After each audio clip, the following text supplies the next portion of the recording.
Our top story this hour, the Conservative leader David Cameron says the government is not doing enough to deal with the terrorist threat to the country.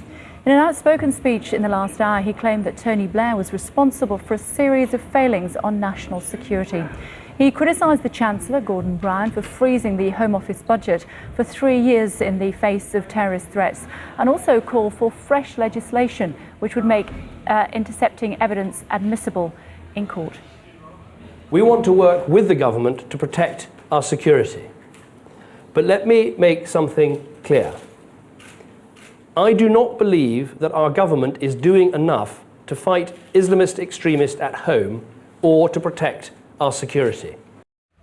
Well, let's get more now from Sky's Mark White, who's outside Downing Street for us this afternoon. So it doesn't look as though the government getting that much support from Mr Cameron then, Mark?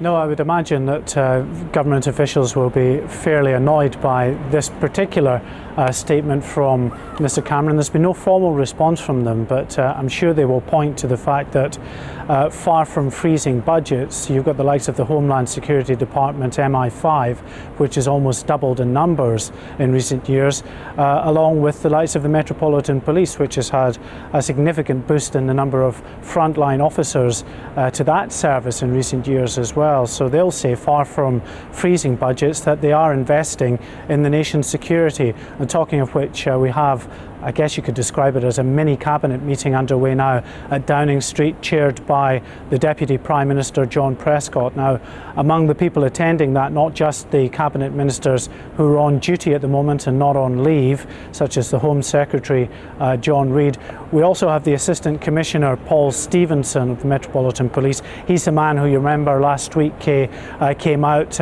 initially in the hours after this plot was revealed and described it as a plot to carry out mass murder on an unimaginable scale. So hopefully he'll have the latest line on that investigation, which he'll be briefing those cabinet ministers about at the moment. After that, John Prescott is then going to be chairing a meeting of Muslim Labour MPs who have one or two concerns, not least of all, I'm sure, about the profiling of people perhaps on their racial and on religious grounds at the likes of Heathrow Airport.